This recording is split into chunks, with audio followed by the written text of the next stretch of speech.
그냥 좋아하는 걸 좋아하면 안 돼요. 진짜 최선을 다해 좋아해야 되는 거라고 생각을 하는 게, 이거를 그냥 취미로 향유하는 데서 그치는 게 아니라 할 수 있는 모든 걸 다 해봐야 이게 돈이 되고 내 브랜드가 되는 것 같아가지고 좋아하는 걸 최선을 다해. 반갑습니다. 와, 반갑습니다. 안녕하세요. 저희는 괴짜들의 모임 너드 컨테이너입니다. 오늘 모신 분은 우리 보라헤르츠라는 브랜드를 운영하고 계신 보라님이신데요. 우리 한번 자기소개 간단하게 한번 부탁드리도록 하겠습니다. 네, 안녕하세요. 저는 다능인 보라라는 이름으로 활동하고 있는 다능인 보라입니다. 보라님 같은 경우에는 사실 되게 많은 이름으로 활동을 하고 계세요. 그래서 보라, 채윤, 레이첼이라는 이 세 이름으로 다양한 플랫폼에서 좀 활동을 하고 계신데요. 이제 본인이 본인을 스스로 소개할 때 가장 중요하게 생각하는 정체성 혹은 현재 중심적으로 좀 활동하고 계신 게 어떤 걸 중심으로 활동하시는지 좀 소개를 해주시면 좋을 것 같아요. 네. 일단은 제가 다능인 보라라는 그런 닉네임을 쓰게 된 거는 제 본명은 원래 채윤이에요. 그래서 항상 채윤이라는 이름을 되게 애정하고 활동할 때 사용을 했었는데, 이제 제가 지금은 몸에 보라가 어쩌다 보니 없지만 그러게요. 되게 그죠? 오랜만에 그쵸. 없어요. 근데 원래 예전에 보라색 많이 봤던 것 같아요. 여기 맞아요, 그래도 맞아요. 보라색 있어요. 제 소품은 다 보라색인데, 원래는 제가 가장 좀 시그니처였던 게 항상 헤어 컬러가 보라색이었어요. 맞아요. 근데 제가 여름을 맞아가지고 또 한번 바꿔보고 싶어서 이번에 바꿨었는데, 한 탈색모를 유지한 건 10년이 넘었는데 그 중에 한 7할은 항상 보라색이었던 것 같거든요. 근데 이제 제가 하는 일이 좀 사람들 앞에 많이 서는 일이다 보니까 어디 가서 이제 뭐 진행을 하든 공연을 하든 하고, 제가 보라입니다라고 말을 했을 때가 채윤입니다라고 말했을 때보다 더 기억에 남아서, 그때 그 보라 그분, 뭐 보라 이분 연락처 이런 식으로 연락되는 게 좀 연결되는 게 많았어요. 그래서 그럼 나도 활동명을 아예 따로 빼서 페르소나를 나눠보자 해가지고 이제 제 좀 개인적인 활동을 할 때는 채윤으로 쓰고, 좀 더 이렇게 제 브랜드 활동을 할 때는 보라를 쓰고, 아까 레이첼 같은 경우는 제가 이제 해외 생활에 썼을 때 썼던 영어 이름 레이첼이라서, 그래서 그때 알았던 친구들은 저를 레이첼이라 부르고, 그래서 이제 정말 재밌었던 게, 제가 작년에 생일 파티를 좀 크게 했는데 거기에 되게 다양한 친구들이 왔거든요. 근데 이제 생일 축하 노래를 부르잖아요. 사랑하는 하고 부르는 이름이 다 달라가지고 진짜 막 다 같이 빵 터졌던 그런 기억도 있고, 아무튼 다양한 페르소나로 활동을 하고 있는데, 아무래도 오늘 이 자리는 이제 보라헤르츠 관련 자리다 보니까 보라라는 이름에 좀 더 비중을 두고 있는 것 같아요. 사실 보라님은 정말 자기 자신의 캐릭터 아이덴티티가 정말 확실하고, 이렇게 저도 처음에 뵀을 때가 보라색 머리였거든요. 그래서 되게 자연스럽게 보라가 본명이겠지라는 느낌이 되게 엄청 강했었어요. 그래서 심지어 저는 올해 생일 파티 하실 때 보라님이 원래 보라색 머리카락이다 보니까 이제 생일 파티장에 갔는데 누가 보라색 머리이신 분이 정리를 하고 계시길래 너무 반가워서 제가 백허그를 했거든요. 근데 모르는 남자분이었어요. 그래갖고 보라님의 지인분이셨는데 보라색 머리 길었어요. 맞아요. 머리가 길고, 보라색이었어요. 네, 보라색이고. 네. 그래서 아무 생각 없이 뒤에서 백허그를 했대요. 그래서 지금 깜짝 놀라가지고. 제가 백허그를 하면서 보라야 이러면서 엄청 사랑스럽게 이렇게 안았는데, 근데 모르는 남자분이신 거예요. 그래서 의도치 않게 성추행을 해서 너무너무 정말 너무 죄송합니다. 하지만 오해를 잘 풀었으니 그러고 나서 다시 공간 들어와서. 네, 그래서 그런 정도로 보라라는 캐릭터가 정말 엄청 강해요.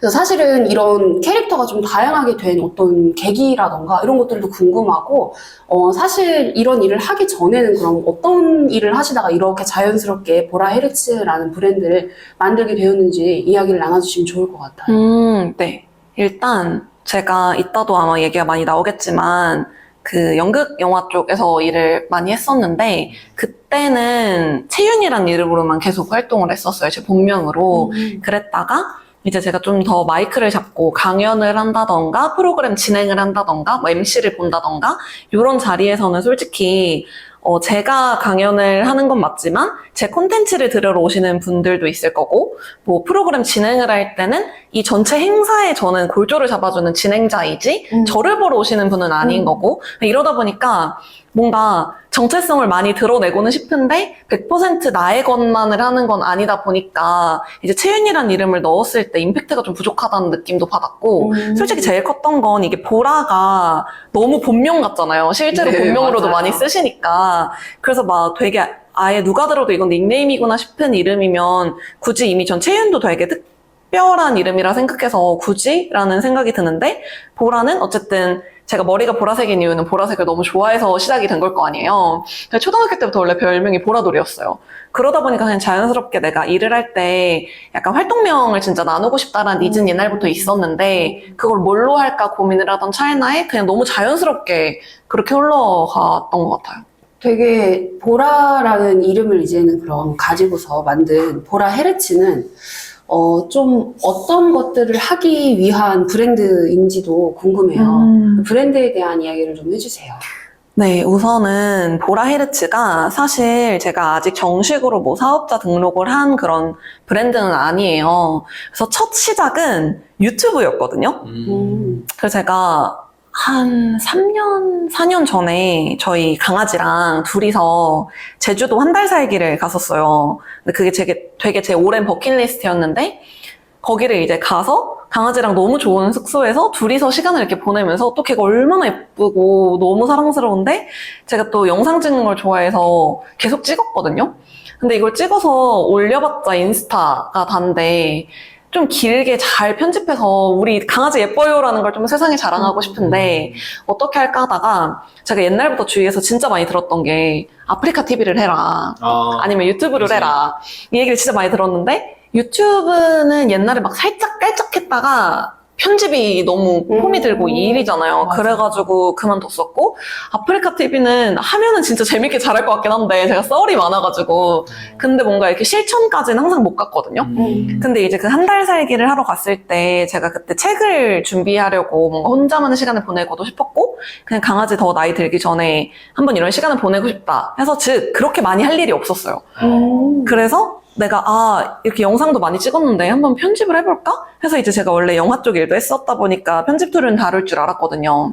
그러니까 그냥 분명 가볍게 시작했는데 어느 순간 썸네일을 너무 집착해서 만들고 있고 막 자막을 집착해서 달고 있고 이러다 보니까 되게 괜찮은 영상이 나와서 인스타 릴스로만 올리기에는 너무 아깝다.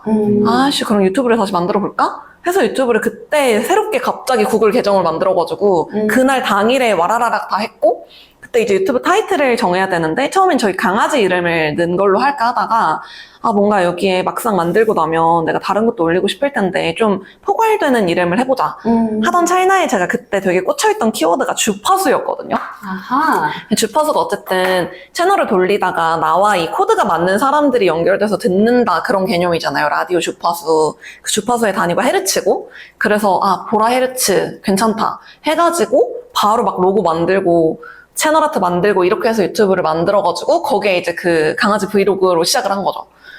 그러다 보니까 이제 영상이 많이 쌓이고 제가 또 여행을 많이 다녀서 여행 브이로그 같은 걸 올리고 막 제가 노래하는 거 올리고 뭐 친구들이랑 노는 거 쇼츠를 올리고 이러다 보니까 처음에 이제 유튜브 네임이 보라 헤르츠였다가 이제 제가 지금 더 크게 기획하고 있는 건 제가 프리랜서로 벌써 10년을 살다 보니까 버려놓은 일과 그런 작은 브랜드들이 많은데 이 모든 것들에 모 단체가 있으면 좋겠는 거예요. 그러니까 모 브랜드가 이 안에서 다 이렇게 허브로 묶일 수 있는 허브를 만들고 싶다 했을 때 그 허브의 이름이 또 너무 자연스럽게 보라헤르츠로 해보자 해서 이것도 그렇게 자연스럽게 흘러가지고 된 것 같아요.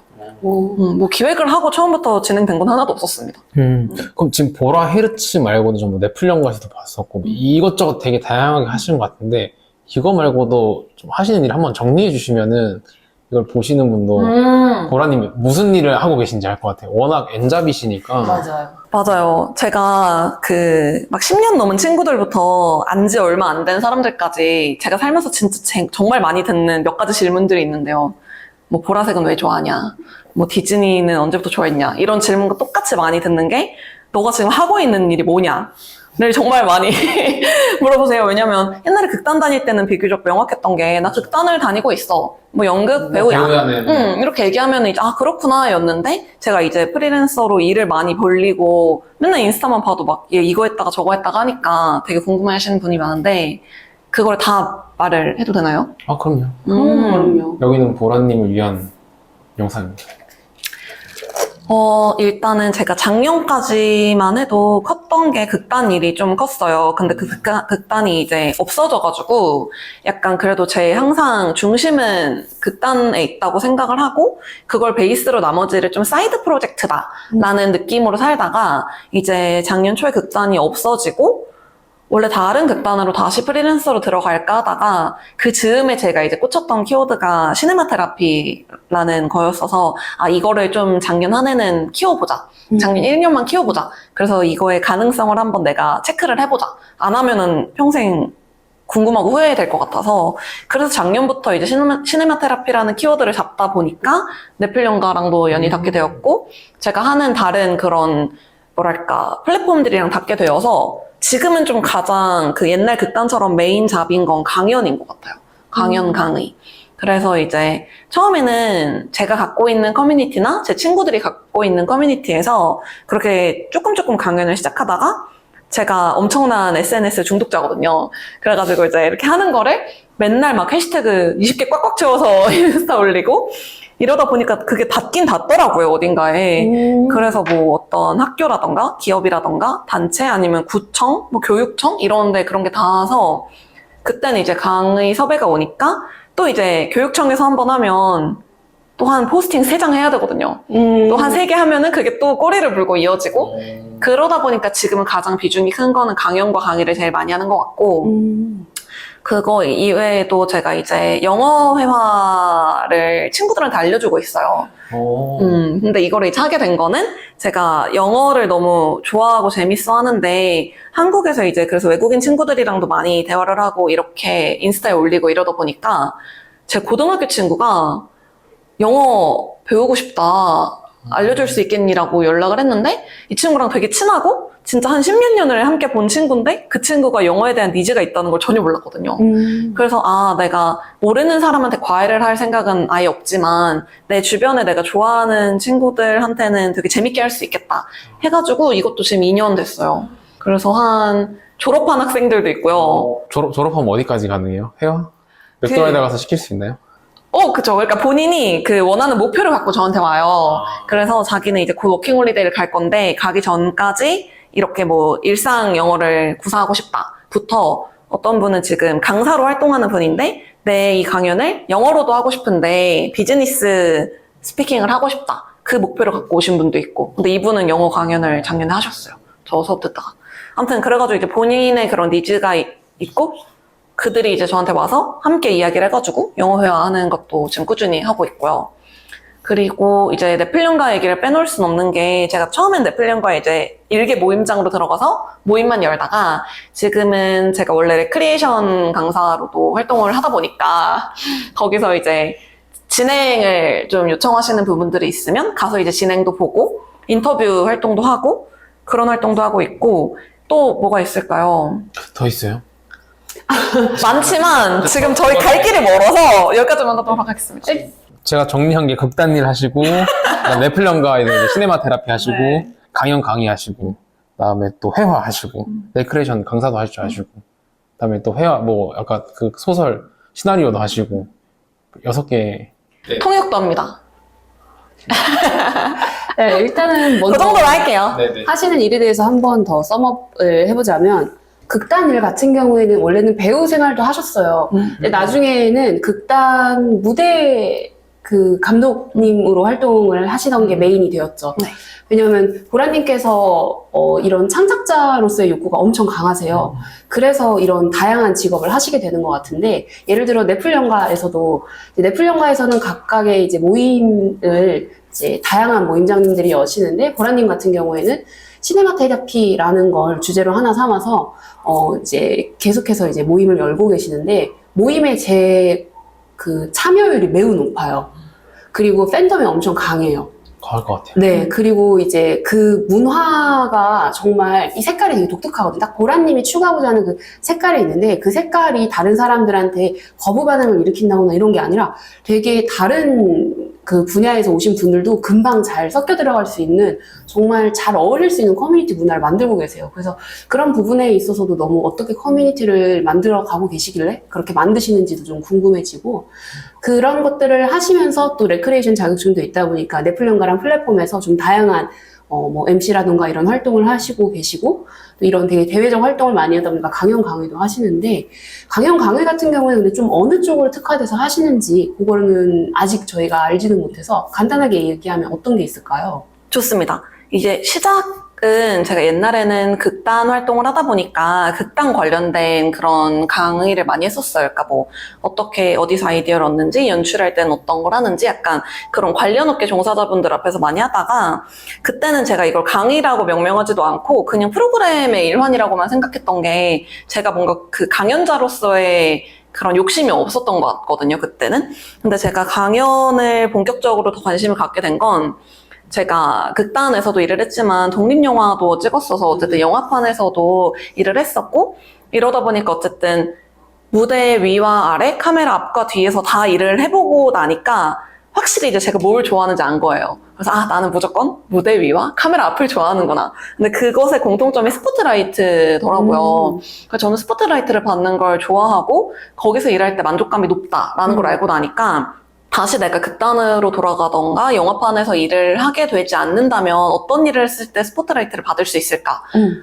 마이크를 쥐고 단차가 없더라도 어딘가 앞에서 사람들에게 이야기를 하고 시선을 받는다면 그것도 스포트라이트가 될 수 있겠다. 해서 이제 그때부터 강연하고 진행하고 MC 보는 거 재밌겠는데? 라고 좀 인지를 했어요. 그러다가 제가 이 시네마 테라피는 그냥 시네마 테라피가 아니라 디즈니 덕후의 시네마 테라피거든요. 맞아요. 이거 중요했어요. 맞아요. 그래서 맞아요. 줄여서 제가 디덕시라고 이제 말할게요. 네, 디덕시인데 이거를 하게 된 거는 제가 디즈니와의 역사가 아주 깊습니다. 세상에 디즈니 좋아하는 사람이 너무 많고 저도 그 중에 하나였는데 관종으로서 뭔가 나는 남들과 좀 더 다르게 특별하게 디즈니 덕질을 하고 싶다라는 니즈를 갖고 중고등학교를 보내다가 이제 제가 휴학을 2학년 마치고 휴학을 했었는데 대학교 때 휴학을 할 때쯤에 제가 열정대학이라는 플랫폼을 알게 되었어요. 지금 이게 없어진 플랫폼인데 열정대학이 이제 지금은 뭐 넷플연가도 그렇고 트레바리도 그렇고 수많은 플랫폼들이 좋아하는 걸 취향을 기반으로 청년들이 모여서 그들과 함께 유의미한 활동을 하는 이런 플랫폼이 너무 많잖아요. 뭐 문토, 프립, 솜씨당 되게 많은데 그때 당시에는 열정대학이 좀 유일무이한 느낌이었거든요. 그래서 여기에서 이제 청년들이 각자 원하는 키워드로 그 학과의 교수가 되고 이 교수가 수많은 학생들을 이제 모집을 해서 그 강의를 진행을 하는 뭐 그런 류의 기반 플랫폼인데 거기에서 이제 제가 디즈니 학과를 만든 거죠. 그래서 이거를 4년을 운영을 했어요. 엄청 오래 하신 거예요? 네, 진짜 오래 했어요. 그래서 열정대학의 되게 시그니처 프로그램이었고 항상 그 열정대학 총장님이 어디 가서 오리엔테이션 하실 때 예시 드는 과목 중 하나였고 그 이 디즈니 학과가 너무 잘 돼서 이 학과 하나 들으려고 들어왔던 사람들도 정말 많았고 인터뷰도 정말 많이 했고 이때 너무 슬픈 게 네이버 포스팅? 그거 서비스 종료됐다 하더라고요. 그 네이버 포스팅에 열정대학 인터뷰가 진짜 많았거든요. 그래가지고 그거 백업을 다 못했는데 어쨌든 그 디즈니 학과로 되게 그 덕질을 구체화를 하다 보니까 이제 그때는 페이스북을 제가 열심히 할 때였는데 SNS 중독자라고 했잖아요. 페이스북에 맨날 디즈니 학과 올리고 여기서 뭐 했다 올리고 하다 보니까 자연스럽게 제 주변 사람들이 뭐 디즈니 관련 뭐가 있으면 다 저를 태그하고 그냥 제 아이덴티티가 된 거예요, 디즈니가. 교수님이셨네요. 진짜 교수님이었어요. 그래서 제가 좋아하는 디즈니를 누군가 디즈니를 봤을 때 저를 떠올려주는 게 너무 좋은 선순환이잖아요. 제가 좋아하는 게 제 아이덴티티가 되니까. 그래서 그때부터 더 디즈니를 가지고 많은 일을 해보자 해서 잘못 건드리면 이제 3대가 망하는 저작권 기업이기 때문에 이거를 그대로 가져오진 못하지만 여기서 영감을 받아서 독립영화도 그 디즈니 기반 영화였고요. 제가 이제 더빙에도 관심이 많아서 이제 디즈니 애니메이션을 영어로 더빙하는 덕후라는 커뮤니티도 한 5년 운영을 했는데 여기에서도 이제 항상 디즈니랑 영어라는 키워드로 사람들이 모였었고 그리고 이제 한국에 계신 디즈니 관련 그런 유명인 분들 있잖아요. 뭐 디즈니 한국 성우분이라던가 디즈니 애니메이터 분인데 한국 분이시라던가 이런 분들한테 막 메일 보내가지고 인터뷰 해달라고 요청 막 보내서 인터뷰도 하게 되고 그렇게 디즈니 관련돼서 뭐 뉴스레터도 연재하고 팟캐스트도 하고 그렇게 디즈니로 막 많은 걸 하다 보니까 이제는 정말 저한테 디즈니가 뗄 수 없는 그런 키워드가 되었고 그 찰나에 제가 아까 말했던 연장선이 이제 내가 굳이 무대 위가 아니더라도 마이크만 잡으면 여기가 스포트라이트겠구나 생각을 했댔잖아요. 그래서 내가 강연을 한다면 뭔가 디즈니 관련으로 강연을 하고 싶다. 근데 너 뭐 돼? 내가 뭐도 안 되는데 갑자기 디즈니 뭐 코리아 직원도 아니고 내가 디즈니로 무슨 강연을 할 수 있지 하다가 제가 갖고 있는 키워드 중에 또 영화라는 키워드가 있으니까 디즈니랑 영화를 합쳐서 디즈니로 사람들과 대화를 나누며 힐링을 하는 그런 류의 프로그램을 짜볼까? 하면서 찾은 게 시네마 테라피였어요. 그래가지고 이제 2022년에 처음 시작을 했는데 그냥 시작한 건 아니고 그 용산에 청년 기관이 있어요. 용산 청년지음이라고. 근데 거기에서 이제 청년 강사 양성 사업 지원 사업이 있었거든요. 그거 이제 합격을 해서 거기 합격을 하면 이 강연을 할 수 있는 모든 풀을 다 제공해 준단 말이죠. 그거를 시작으로 이제 디덕시를 시작해서 아까 말씀드렸듯이 초반에는 제가 갖고 있는 커뮤니티나 제 주변 사람들이 갖고 있는 커뮤니티에서 좀 소규모로 적기 시작을 했다가 이제 이 기록들을 계속 블로그랑 인스타 아카이빙을 하다 보니까 이제 다른 청년 기관이라던가 학교, 뭐 기업 이런 곳에서 연락이 오셔가지고 넷플령과도 그렇게 연락받은 곳 중 한 곳이고요. 그래서 지금은 이제 디즈니 덕후 시네마 테라피를 좀 주 강연으로 하고 있어요. 와, 대단하십니다. 제 말이 너무 긴가요? 아니요, 좋습니다. 지금 이야기를 쭉 들어보면 사실 영화 연극 쪽 일을 하시면서 그리고 내가 좋아하는 내 취미이고 취향이 가득 담겼던 디즈니 뭐 영화 콘텐츠들 이런 것들로 인해서 사실 모든 뿌리가 시작이 된 것 같다는 생각을 저는 항상 하거든요. 왜냐하면 사실은 영어 강사도 하시고 번역, 통역 뭐 이런 것들 하시고 계신데 그걸 하게 된 것도 어떻게 보면 일단은 유학을 한번 갔다 오시면서 이런 것들을 하게 됐는데 유학이라고 워홀이죠. 해도 될까요? 네. 워킹홀리데이로 가셨는데 대부분 워킹홀리데이를 갈 때 거의 이제 뭐 카페에서 혹은 식당에서 아니면 이제 농장에서들 많이 일을 하시고 오시는데 목적이 되게 뚜렷했어요. 나는 그 영화사에 들어가서 영화를 만들겠다. 그렇게 해서 이제 그때 호주로 가셨나요? 캐나다 맞아. 캐나다로 이제 워킹 홀리데이를 떠나셨어요. 그래서 그 캐나다로 워킹 홀리데이를 떠나면서 거기서 이제 직접 이렇게 공부를 하게 되고 체득을 하게 된 영어 그리고 레크레이션도 그쪽에 좀 관련이 되는 것들이 있었죠. 아무래도 그쵸. 제가 네. 이거는 짧게만 말씀드리면 원래 영화사만 목적으로 갔던 거였는데 영화사에서 이제 콜백이 오기 전까지의 그 기간 동안 카지노에서 일을 했거든요. 카지노 딜러로. 그때 영어가 정말 많이 늘고 이때 좀 수많은 나라의 사람들을 수많은 나라의 언어로 상대를 하며 그때 되게 강연자로서의 자질을 많이 갖추지 않았나 그런 생각도 합니다. 그래서 쭉 들어보면 그 첫 시작인 연극, 영화, 디즈니 이 세 가지의 뿌리에서 뻗쳐 나와서 영어 강사로서도 그리고 번역을 하는 사람으로서도 활동을 하고 레크레이션, 넷플릭과 같은 다양한 플랫폼 이런 모든 것들이 다 가능해진 것 같아요. 그래서 이제는 조금 더 이제 그 다음 이야기로 이제 넘어가 보자면 2024년에는 좀 어떤 목표를 세우셨고 결과가 어땠는지에 대한 얘기를 해보려고 하는데요. 작년이 보라 헤르츠에서 디즈니 덕후 시네마 테라피 디덕시를 런칭해서 1년 동안 되게 잘 만든 해인 걸로 저는 알고 있는데 그 해에 이제 만드신 디덕시는 좀 어떤 목표를 사실은 최종으로 좀 두시고 또 지금 어떤 현황을 갖고 있는지 이런 얘기까지 하시면 좋을 것 같아요. 최윤전? 이것도 여신기 2024년 맞나요? 최윤전은 2022년이에요. 23년에도 뭐 전시하지 23년은 채윤 어워즈를 했고요. 24년에는 채윤 쇼를 했고요. 올해는 채윤 봄을 했습니다. 맞아요. 매년 생일에 매년 이벤트를 이게 여세요. 생일 이벤트군요. 채윤 전은 생일 이벤트는 아니었고 요건 정말 개인 전이었어요. 나흘 동안 홍대에서 진행했던 그리고 요 다음부터가 이제 좀 생일과 관련된 행사들이었습니다. 좋습니다. 네, 그럼 아까 재한님이 말씀해 주신 것처럼 디덕시. 네, 디덕시. 디덕시를 만든 건 이제 2022년인데 아까 말씀드렸듯이 이제 초반 1, 2년은 뭔가 제가 이거를 도전을 하고 좀 시도를 하는 해들이었기 때문에 키우다기보다는 그 모수를 많이 만들던 해였어요. 예시와 그런 레퍼런스를.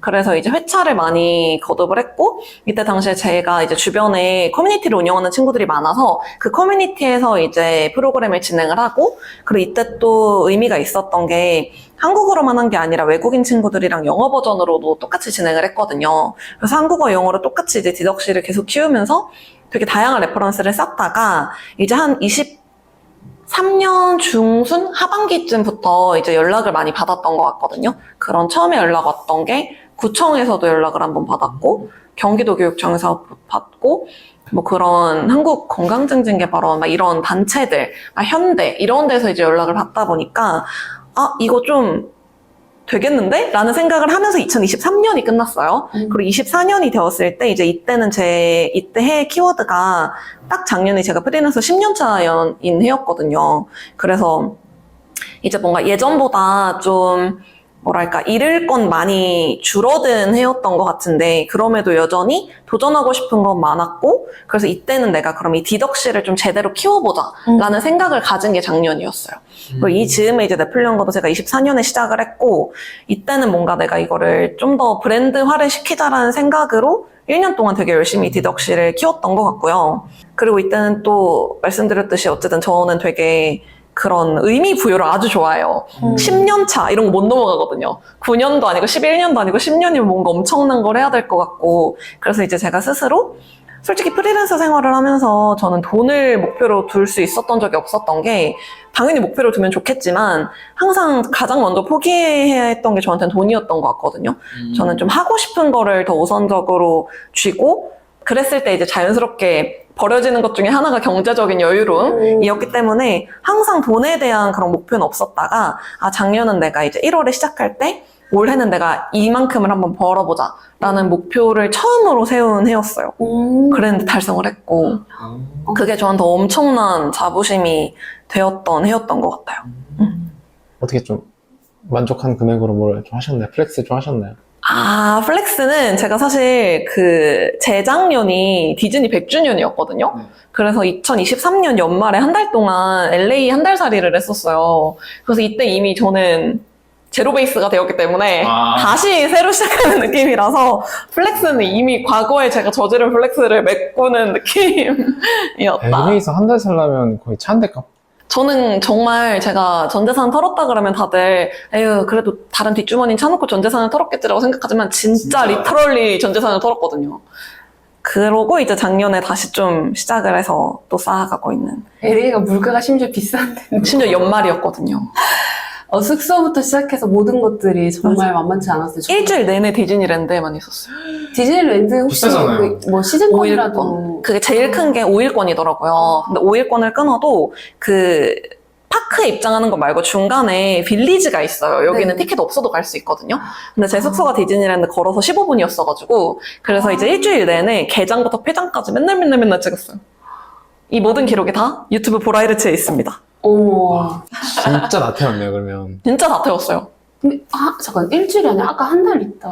네, 디즈니랜드에 일주일이 있었고 LA 한 달에 있어서 한 달 동안 그럼 나머지는 뭐 했어요? 나머지는 디즈니 스튜디오가 버뱅크에 있어요. LA 쪽에 디즈니랜드가 있고 거기 올라가서 헐리우드 쪽이어가지고 헐리우드도 여행하고 유니버셜 스튜디오 쪽에도 있고 디즈니 스튜디오도 돌고 그 LA에 다 그게 있어가지고 LA를 고른 이유도 되게 디즈니 관련된 것들이 많고 그래서 갔었죠.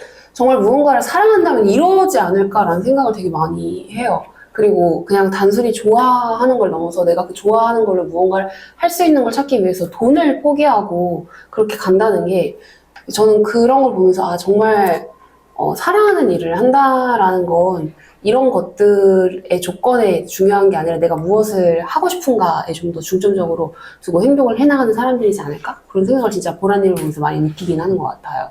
진짜 이건 저는 진심이 아니면 이렇게 좀 못할 것 같다라는 느낌. 거의 약간 제가 봤을 때 약간 유목민처럼 약간 이 일하시고 저 일하시고 또 좋아하는 거 찾아 떠나시고 약간 이런 느낌이거든요. 맞아요. 근데 그게 진짜 어떻게 동나이대 친구들인 다른 사람들 보면 사실 그게 결정하기가 쉽지가 않잖아요. 누구는 뭐 전화에 뭘 하고 있고 나는 해야 될 것 같은데 근데 좋아하는 걸 또 찾아서 진심으로 모든 에너지를 쏟는다는 게 쉽지 않은데 그것은 정말 저는 대단하시고 감사합니다. 존경스러운 부분이지 않을까. 겉보기에만 번지를 한 거예요. 아니요. 그럼 24년에는 가장 기억에 남는 어떤 일화가 있을까요? 이런 다양한 일을 하면서. 특히 디덕씨는요, 이제 저도 같이 네플리언가에서 이제 소문이 막 와요. 디덕씨를 모르는 모임장들이 없어요. 왜냐면 일단 그 모임을 또 하고 계시고요. 거기에 장이세요. 그러는 동시에 디덕씨는 네플령과 안에서도 많은 예시로 계속 회자를 되기 때문에 그래서 오시는 분들 중에 디덕시 막 멤버분들이 디덕시 이미 알고 있는 분들도 너무나 많고 저도 추천을 정말 많이 드릴 정도인데요. 그런 일련의 디덕시를 가장 탄탄하게 좀 테스트 해보면서 이제 그런 모수들을 이렇게 쌓아갔던 해인데 기억에 가장 남는 어떤 일화가 있으면 그걸 나눠주시면 좋을 것 같아요. 디덕시 관련 일화요? 디덕시여도 좋고요. 디덕시 말고 어쨌든 총괄적으로 작년에 목표한 바를 이루시면서 그 과정 속에서 기억에 남는 게 있다면? 딱 하나만 2024년에 나는 이게 제일 기억에 남는다. 좋습니다. 이게 2025년이랑 이어지기 때문에 이걸 고르게 됐는데요. 디덕시는 아니고요. 이게 채윤쇼예요. 이게 뭐냐면 제가 이제 생일 파티를 빙자한 행사를 연 거였는데 이때 이제 왕십리에서 30명의 분을 불러서 이제 같이 행사 겸 파티를 한 해였는데 이때가 되게 기억에 남는 게 어쨌든 저는 제 딴에 제가 되게 소중하다고 생각하는 사람들을 다 저만 접점이었던 거죠. 그들은 서로를 모르고 다 저와 이렇게 1대1로 아는 분들이 30명이 모였는데 이렇게 한 걸음 떨어서 지켜보는데 그들이 막 서로 대화를 나누고 후에는 콜라보가 이루어지고 이런 과정들을 보는 게 너무 행복했고 그걸 보면서 제가 이제 올해 키워드 중 하나가 콜라보인데 내 주위에 이렇게 사적으로 봐도 멋지지만 공적으로 또는 이런 커리어적으로 같이 엮어서 벌어질 수 있는 시너지가 참 많다라는 걸 제 두 눈으로 목도한 순간이었어요. 그래서 정말 그냥 저는 내 생일 내가 좋아하는 사람들이랑 신나게 놀고 싶다가 첫 시작이었는데 막상 오고 나니까 그 이제 작년 챌린쇼에서 올해 1년 사이에 그때 와서 알게 된 친구들끼리 같이 일을 한 경험도 있고 같이 되게 유의미한 활동들을 하는 것들을 이렇게 지켜보면서 항상 그들이 저를 태그하거든요. 그럴 때 그게 너무 기뻐서 아 콜라보의 장점을 정말 절실히 느꼈던 그런 순간이 딱 챌린쇼였어요. 너무 행복하기도 했고요. 제 생일이었으니까 제가 생친자라고 하거든요. 제가 생일을 되게 중요하게 생각해가지고 그래서 아주 행복하기도 했고 되게 내가 앞으로 나아갈 길에 대해서 살짝 엿본 기분이기도 했고 그래서 그게 딱 기억에 남습니다. 생일 근데 준비하실 때 준비하시는 퀄리티가 엄청 되게 좋아요. 전 이번 해 올해 갔다 오게 됐는데 올해 갔을 때도 각 모든 초대된 이제 분들, 참여하시는 분들을 위해서 그분들을 닮은 디즈니 캐릭터 혹은 픽사 캐릭터 이런 것들을 싹 다 준비를 해주시고 그리고 굿즈 이제 보라 헤르츠의 굿즈가 있어요. 그래서 그런 굿즈 준비부터 되게 다양한 프로그램이 안에 있거든요. 그래서 막 진짜 그 채윤 쇼가 있어요. 그 마이크를 잡고 하시는. 근데 이게 다 어떻게 보면 이것도 상당히 많은 돈이 들고 시간이 많이 들잖아요. 근데 거기 일절 돈을 받지를 않으시고 정말 그냥 하세요. 그래서 그렇게 이제 채윤 쇼를 계속 이어나가게 되시는데 이런 걸 하면서는 뭔가 그러니까 비즈니스적으로 사업적으로 어떤 걸 바라보기보다는 어떤 사람이 삶을 살아가면서 어떤 게 나에게 행복을 가져다 주는가를 보시면서 결국은 이런 일들을 하시는 것 같아요. 아까도 콜라보하는 그 사람들이 계속 연결되는 지점에서 이게 가장 기억에 남는다. 그래서 하는 거다라고 하셨던 것처럼 보라님의 이야기를 들으면 들을수록 정말 어떤 목적성이 일단은 명확해서 그리고 스트레스가 아예 없진 않겠지만 내가 정말 좋아하는 걸 했기 때문에 거기에 대한 심적인 이렇게 스트레스나 부담감은 없고 정말 진지하게 더 여기에만 몰입을 할 수 있겠구나라는 생각이 들어요. 어떤 걸 몰입할 땐 쉽지 않거든요. 현실적인 벽이라던가 다양한 요소를 계속 신경 써야 되니까. 근데 그런 거를 신경 쓰지 않고 정말 쭉쭉 내가 하고자 하는 걸 밀고 나가는 힘이 있으려면 이 정도는 돼야 되는 것 같습니다. 아유, 감사합니다. 저는 그럼 24년은 채윤쇼? 네. 그게 제일 기억에 남으셨던 거고 그럼 혹시 2025년은 어떻게 지금 보내고 계신지 어떤 목표를 가지고 달려나가고 계신지 얘기해 주시면 좋을 것 같아요. 좋아요. 2025년은 제가 채윤쇼를 골랐던 이유가 콜라보라는 키워드를 좀 끄집어서 오고 싶어서였는데요. 어쨌든 저는 되게 다양한 직업을 거쳤고 일단 사람을 너무 좋아해서 저는 그걸 보라의 보물함이라고 보보라고 스스로 감히 칭하고 있거든요. 그래서 약간 그 양현석이 보물함에 넣듯이 저도 제 보물함에 이렇게 사람들을 넣으면서 되게 좋은 사람들이 많다라는 걸 머리로는 알고 있었는데 이들과 내가 어떤 콜라보를 통해 어떤 프로젝트를 할까에 대한 생각을 깊이 한 적은 딱히 없었던 것 같거든요. 자연스럽게 흘러서 하게 된 경우는 있었지만 아예 의도를 갖고 기획을 한 적은 한 번도 없었는데 딱 작년 채윤쇼를 보고 뭔가 나랑 친구면 그냥 우리 둘이 이야기하는 게 이제 다지만 이 친구가 내 다른 친구들 사이에 뚝 떨어졌을 때 그 친구가 그들과 대화를 나누는 걸 보니까 이 친구가 어떤 걸 더 좋아하고 어떤 거에 관심이 있고 이런 걸 좀 객관적으로 보면서 아, 저 친구랑 이 접점에서 만나서 같이 콜라보를 하면 재밌겠다라는 생각을 참 많이 했었어요. 거기다가 더불어서 제가 아까 말씀드렸듯이 한 달에 한 번씩 그 모임장 반상회를 하다 보니까 모임장 반상회에 진짜 기가 막힌 분들이 오시거든요. 그래서 그분들 한 분씩이랑만 콜라보를 하더라도 1년이 모자라잖아요. 그래가지고 이제는 이거를 좀 순차적으로 나눠서 제가 갖고 있는 키워드와 그분이 갖고 있는 키워드를 잘 융화시켜서 우리 서로의 니즈를 충족할 수 있는 어떤 프로젝트를 올해는 많이 해보자. 해서 콜라보를 아예 올해 1월부터 목표를 세워서 인스타 스토리에도 많이 올렸었고요. 그래서 저랑 콜라보하고 싶으신 분을 공개적으로 모집을 이제 곧 또 할 계획인 게 이 상반기 때 벌써 콜라보를 4건 정도 기획하고 진행을 지금 하고 있어가지고 근데 그게 다 너무 재밌고 즐겁거든요. 그래서 올해는 좀 더 콜라보에 많이 집중을 하는 하반기가 되지 않을까 싶습니다.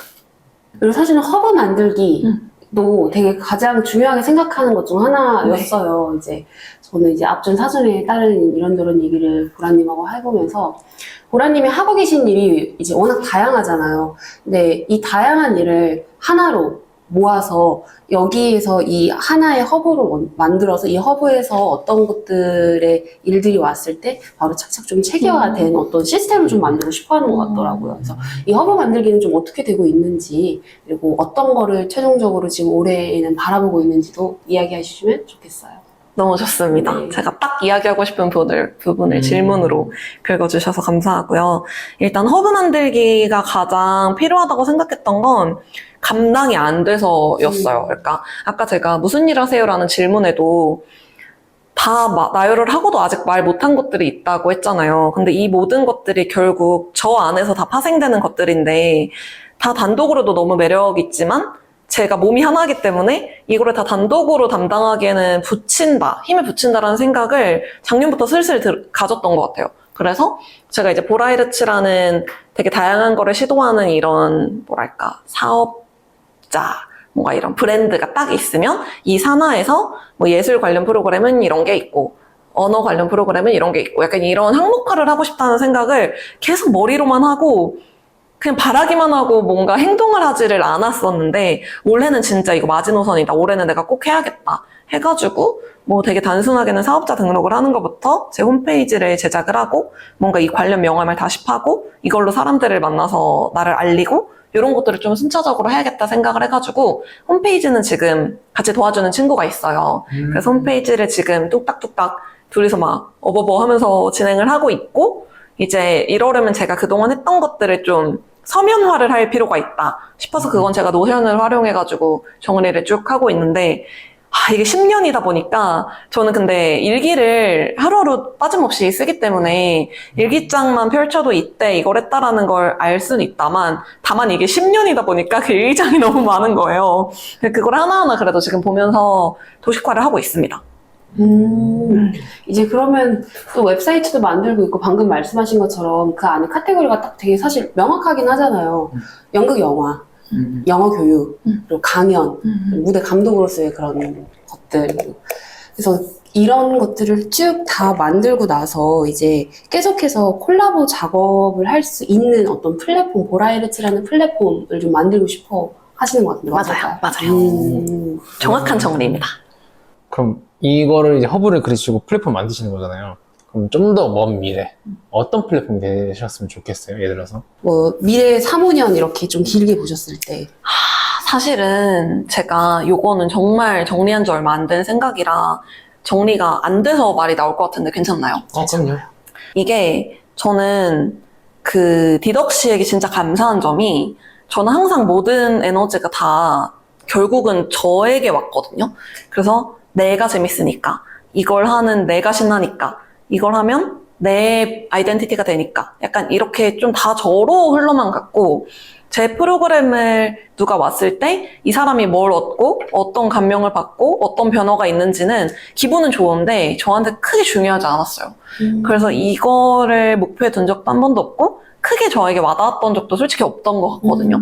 그래서 단편적인 예로는 제가 연극을 할 때도 항상 그 동료들과 많이 이야기를 나눴던 부분이 저는 관객이 평점을 낮게 주고 재미없다 해도 슬프지가 않았어요. 근데 이게 장기적으로 봤을 땐 그러면 안 되는데 그냥 내가 공연을 하는 게 재밌고 무대에선 내가 멋있고 이 공연을 한 건 나다. 약간 이렇게만 돌았지 여기 와서 관객이 어떤 감명을 받고 어떤 인상을 가졌고 평이 어땠고 이게 중요하지 않았거든요.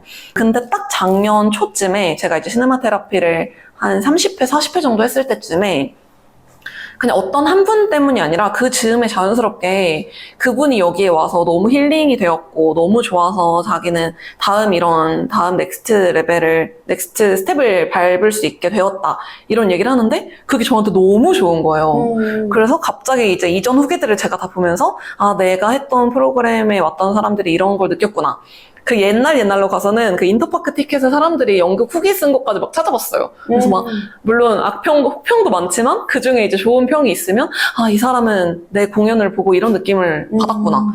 그거를 제가 한 밤새 다 이렇게 보고 나니까, 아, 내가 누군가에게 긍정적인 영향을 주는 게 좋다. 라는 생각을 처음 했어요, 작년에. 그러다 보니까 이제 솔직히 작년까지는 보라이르츠도 그렇고 제가 하는 일들이 결국 그냥 내가 좋아하는 거를 내가 평생 하고 싶고, 프리랜서로 살아남고 싶고 이런 걸로만 좀 끝났다면 지금 제가 바라는 3년, 5년 후는 어쨌든 사람들에게 긍정적인 영향도 주고 싶고 제가 제일 많이 듣는 얘기가 에너지가 좋다는 얘기를 많이 듣거든요.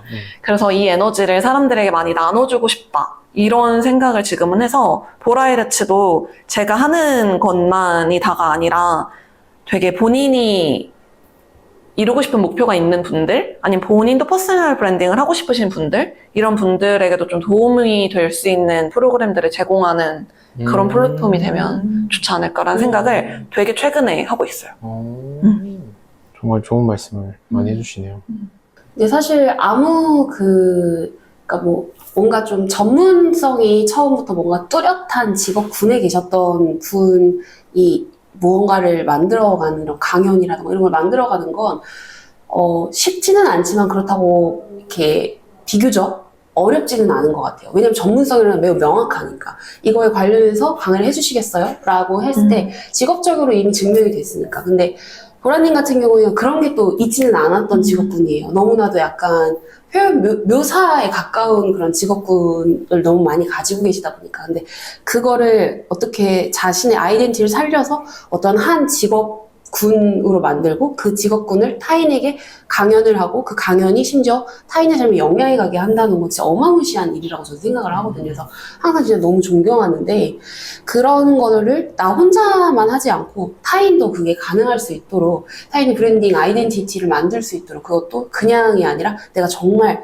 좋아하는 내 삶에서 가치를 중요시 여기는 걸 찾을 수 있도록 해주겠다라는 이 마음이 정말 빨리 이 허브가 만들어져서 많은 분들이 접했으면 하는 생각이 드는 것 같아요. 저도 이제 넷플영가라는 플랫폼에서 보라님과 같이 웰컴 인터뷰를 진행을 하는데 웰컴 인터뷰를 하시다 보면 찾아오시는 청년분들의 큰 고민 중 하나나 넷플영가를 조인하는 이유 중 하나가요. 하나의 직업으로만 이제 사는 것 같은 삶이 너무 단조로운 것 같아서 내가 이렇게 사는 게 맞나라는 생각이 든대요. 그냥 해서 하는 거고 그나마 잘해서 하는 거지 이걸 내가 진짜로 좋아해서 했나? 이런 생각에 대한 의문점이 많이 드시는 거예요. 근데 그걸 어떻게 찾아야 되는지를 배운 적이 없다 보니까 어려워하시는데 보라이르츠에서 그런 것들을 해줄 수 있지 않을까? 이런 생각이 드는 것 같습니다. 꼭 하고 싶습니다. 네. 갈 길이 기대가 너무 돼요. 멀어요. 그러면 쭉 사실은 이야기를 하면서 가장 중요하게 생각하는 가치가 계속 보였어요. 그 가치가 내가 가장 좋아하는 것을 끝까지 하면서 주셨네. 그러면서 동시에 타인에게 좋은 긍정적인 영향을 주는 것에 대한 가치가 가장 중요했었던 것 같은데 이게 맞을까요? 아니면 또 다른 진짜로 더 중요하게 생각하는 게 있을까요? 맞습니다. 제가 가장 중요하게 생각하는 가치는 좋아하는 걸 최선을 다해 좋아하는 것. 근데 그냥 좋아하는 걸 좋아하면 안 돼요. 진짜 최선을 다해 좋아해야 되는 거라고 생각을 하는 게 좋아하는 게 많은 분도 많고 제가 좋아하는 걸 똑같이 좋아하는 분들도 많지만 이거를 그냥 취미로 향유하는 데서 그치는 게 아니라 내가 이걸로 덕업 일치를 만들고 싶으면 정말 최선을 다해서 좋아하고 할 수 있는 모든 걸 다 해봐야 이게 한마디로 돈이 되고 커리어가 되고 내 브랜드가 되는 것 같아가지고 좋아하는 걸 최선을 다해 좋아하는 게 가장 중요한 가치인 것 같고 또 제가 이제는 좀 바꿀 수 없게 돼버린 저의 가치관은 좋아하는 것만 하기거든요. 네.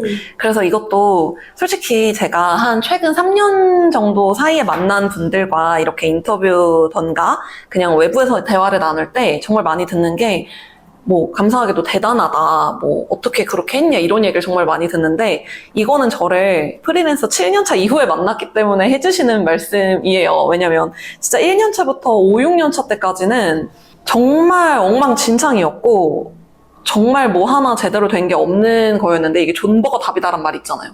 그러니까 존버를 하다 보니까 이제 10년차가 되었고 이제는 내가 좋아하는 것만 해도 크게 포기할 게 없는 삶에 조금씩 가까워지고 있는 것 같거든요.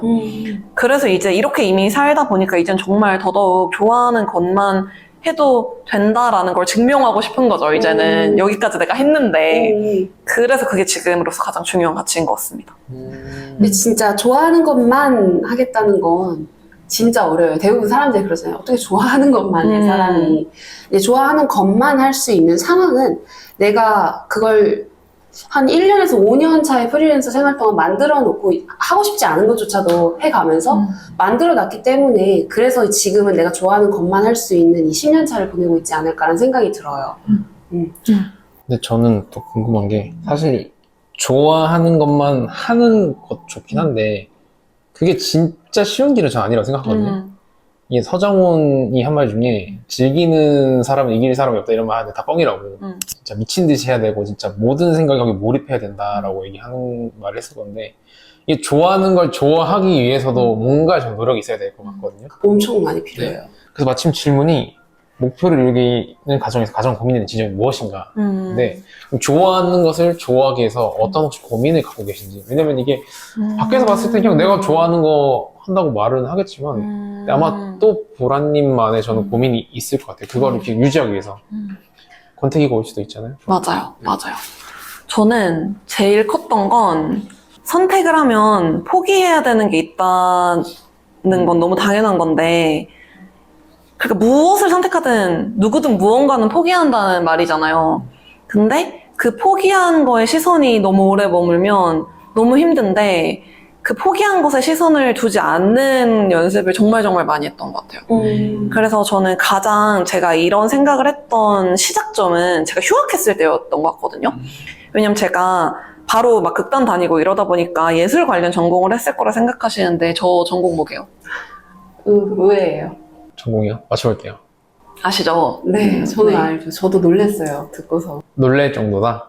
그 맞추는 사람이 거의 없어요. 근데 생각해보면 근데 약간 어떤 접점이 있긴 하다라는 생각이 맞죠? 지금 들어요. 이 정도 저랑 대화를 들으셨으면 유추할 수는 있다만 근데 저를 그냥 이제 외부에서 보고 이렇게는 전혀 모르시더라고요. 문헌 정보? 아닙니다. 제가 사범대를 나왔어요. 사범대. 영어 교육. 거의 다 맞췄네요. 어디가? 도대체 어디가? 그런 걸로 넘어가겠습니다. 네. 아무튼 그래서 이제 또 그것도 흘러 어찌저찌 사범대를 가게 됐던 거였는데 사범대는 보통 휴학을 많이 안 해요. 왜냐면 임고의 재수의 위험이 많기 때문에 그냥 보통 스트레이트로 교생까지 실습하고 임고를 가서 임고에 떨어지면 재수하고 사무하고 요런 건 있지만 그 4년제 과정 중에 휴학을 하는 일은 거의 없었고 그래서 저도 그때 제 동기 중에 휴학한 친구가 정말 거의 없었고 선배들도 거의 없었고 그런데 저는 애초에 이제 꿈이 교육에 없었기 때문에 더 물론 휴학을 쉽게 한 것도 맞지만 그럼에도 휴학을 했을 때 너무 불안했던 게 내 동기들은 이미 저희는 3학년 1학기 때 교생을 나갔거든요. 근데 전 2학년까지 하고 휴학을 했기 때문에 교생을 나가기 전에 휴학을 한 거죠. 그래서 이제 막 SNS에 막 다들 교생 나가고 뭔가 그 스텝을 밟아 나가는 걸 보면서 나는 교육의 꿈도 없고 내가 하고 싶은 게 이제 예술로서 명확했음에도 내가 저들보다 늦어지는구나.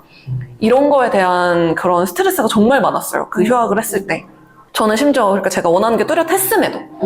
그래가지고 그때부터 내가 휴학을 선택하면 이런 거를 포기해야 되는데 내가 너무 여기에 뭐 많이 생각을 하게 되는 게 괴롭다 이런 생각을 많이 했었고 그 후에 솔직히 워킹홀리데이를 갔을 때도 제가 조금 이제 뭔가 탄탄하게 한국에서의 커리어를 다져놓고 갔다면 돌아왔을 때 돌아올 곳이 있다. 아니면 내가 돌아왔을 때 저 그래도 뭐 이런 경력이 있어요 라고 말을 할 수 있는 게 있는데 한참 올라가던 과정에 뚝 끊고 오후를 간 거였거든요. 그때도 물론 이유가 있어서 간 거였다만 자기 확신은 있었음에도 캐나다에 가서 그 행복한 밴쿠버를 보면서도 고민이 또 항상 있었어요. 내가 계속 한국에 있었다면, 계속 극단을 다니고, 계속 그 감독님 밑에 있었다면, 난 어디까지 올라갈 수 있었을까? 나랑 똑같이 연출을 하던 친구들이 지금은 완전히 위에 올라가 있는 것들을 또 보면서, 나는 한국에 돌아갔을 때 어떻게 될 것인가? 한국에 언제 돌아갈지도 모르면서. 이런 고민들을 저도 수도 없이 하면서 내가 포기한 것들에 너무 시선을 오래 줬던 거죠. 그래가지고, 의도적으로 내가 뭐를 선택했든 캐나다에 안 왔으면 캐나다에 간 사람들을 부러워했을 거고 휴학을 안 했으면 휴학을 한 친구들을 또 떠올렸을 거고 그러니까 내가 뭘 선택하든 포기한 거를 후회하게 돼 있구나. 그럼 이 주어진 시간에 이 포기한 것만 보면 어떻게 살든 불행할 것 같은 거예요. 그래서 의식적으로 그냥 포기한 거를 아예 생각을 하지 말자. 내가 이게 선택한 거를 더 애정하자. 그래서 과하게 막 캐나다 온 거 나 너무 좋아. 휴학한 거 너무 좋아. 내가 이거 선택한 거 너무 좋아. 이런 생각을 의도적으로 하고 또 저는 맨날 얘기를 쓰다 보니까 거의 자기 세뇌 수준으로 나는 지금 좋다. 내가 선택한 게 좋다. 좋다. 좋다. 이렇게 하다 보니까 RNVD라고 그렇게 생생하게 하다 보니까 그게 현실이 되는 것 같더라고요. 그리고 그게 가장 고민이었었어요. 항상 포기하는 것에 대한 생각이. 그래서 이제 질문하셨던 게 좋아하는 것만 좋아하기 위해서 고민하는 것은 내가 포기한 거를 많이 생각 안 하려고 하는 게 가장 고민이었던 것 같아요. 저 부처님 만났는데 말만 번들으려 합니다. 근데 정말 그 고민하셨던 그 부분이 정말 컸겠다라는 게 와닿아요.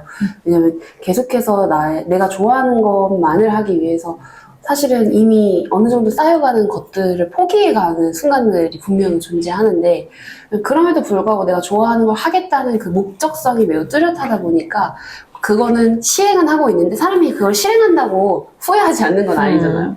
근데 내가 이걸 뒤돌아보기보다는 앞을 나아가는 게 더 중요하구나 라는 생각으로 계속 일관성 있게 이렇게 밀고 가셨던 부분이 그 어려운데 이걸 정말 잘 이끌어와서 여기에 지금 자리하지 않았나 이런 생각들이 드는 것 같습니다.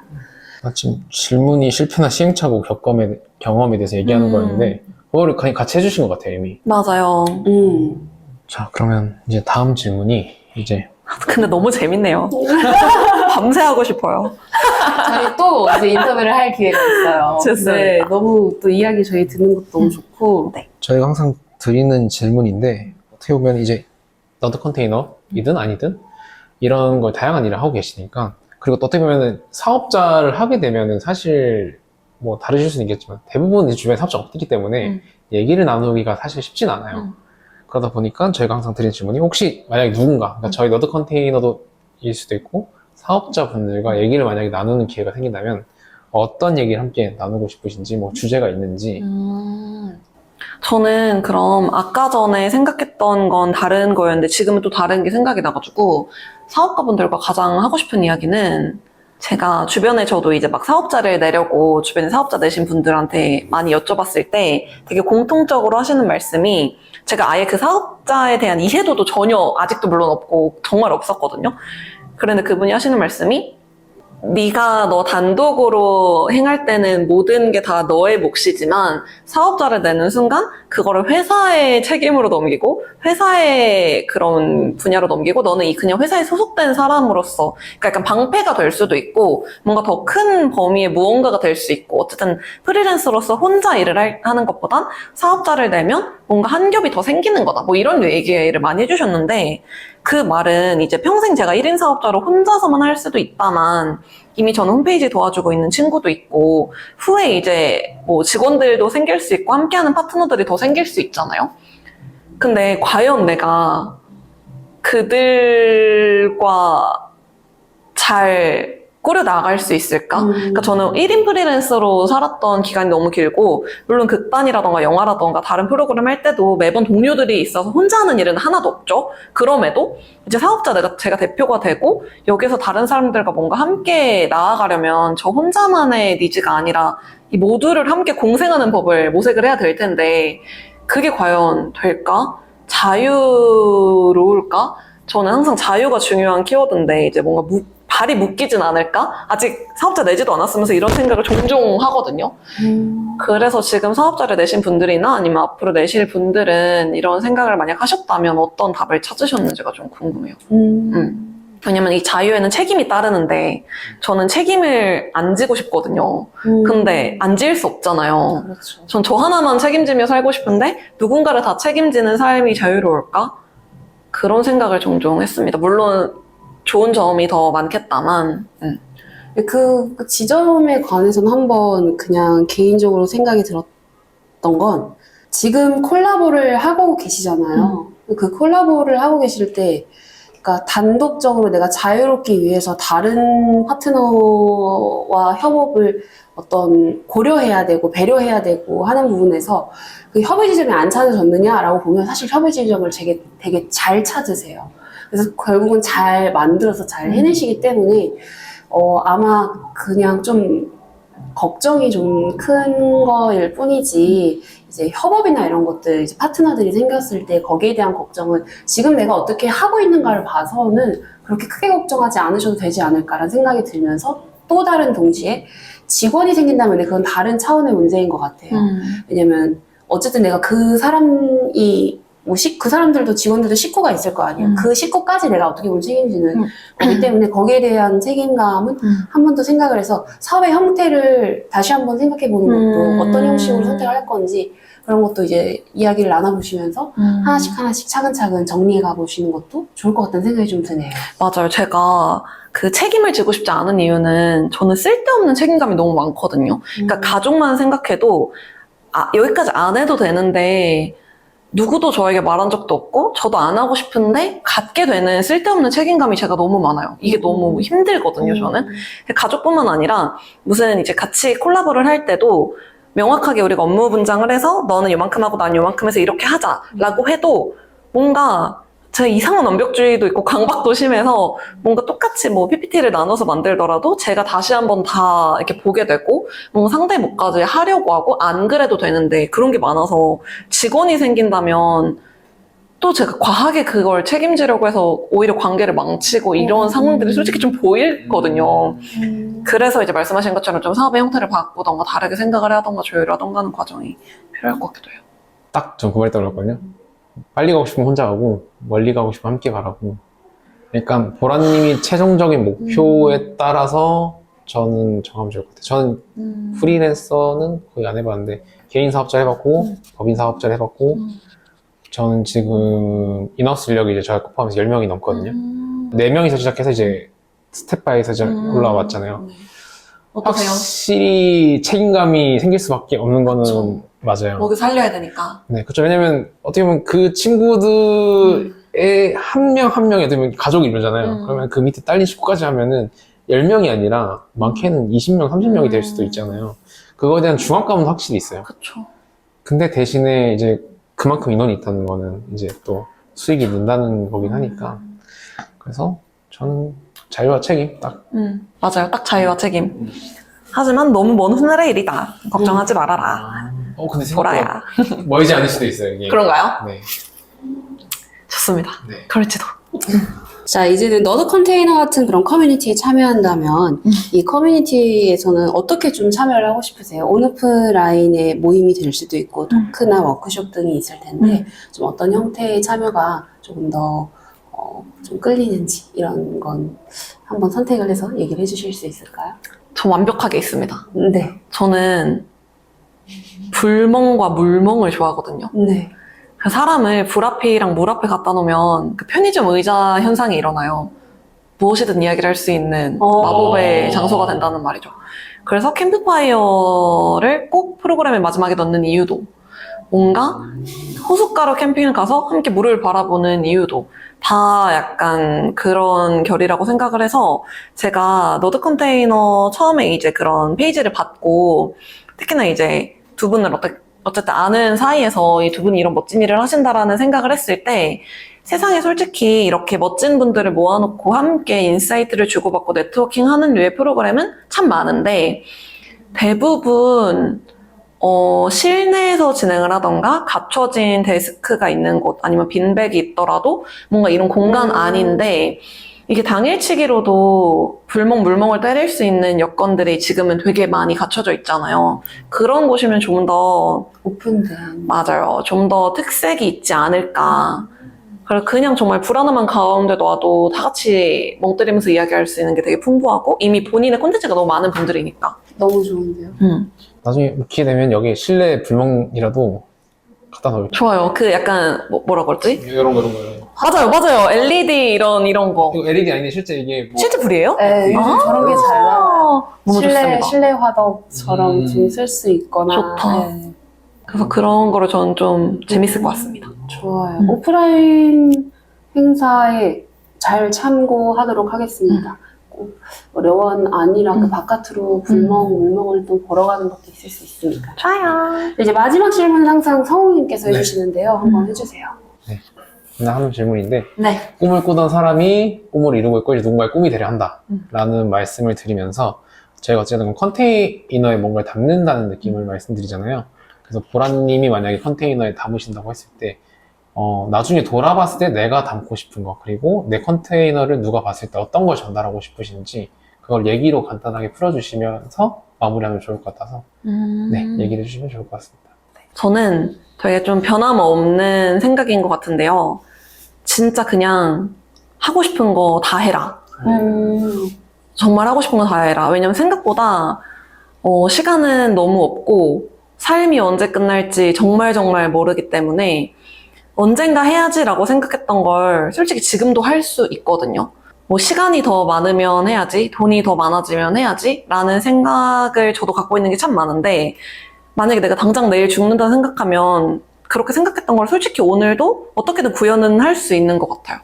근데 저만 해도 그렇게 미래에 불특정한 저에게 미뤘던 것들을 이제 제가 비교적 최근에 죽음을 많이 맞닿은 삶을 살면서 나도 내가 언제 내 삶이 끝날지 정말 모르는 건데 언제고 내가 막 2027년, 8년 계획을 세운다는데 그때 내가 건강하게 살아있다는 보장이 있을까?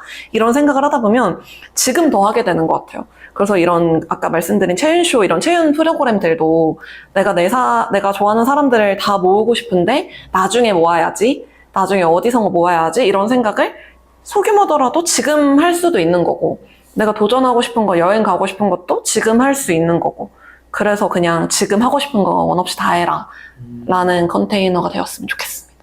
너무 좋은 말씀 감사드립니다. 네. 저희는 여기에서 이제 인터뷰를 마무리하도록 하겠고요. 오늘 이렇게 귀한 시간 내어서 저희에게 많은 이야기를 들려주셔서 너무 감사합니다. 오늘 인터뷰 하시면 너무 수고하셨습니다. 감사합니다.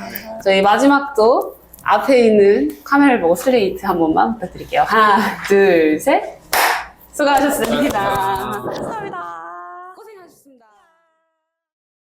구글 스프레드시트에 뭐 위기관리 시트 막 이런 걸 만들어서 어떤 한 프로젝트에 문제가 생겼을 때 그거에 대해서 어떻게 대처했고 그 다음은 어떤 식으로 이걸 하면 좋겠다. 저 혼자 이게 다 컨트롤이 안 되는 거예요. 그럼 이런 사람류를 뭐 조금 더 우리가 딥하게 문서화 시키고 카테고라이징을 시킨 거죠. 그래서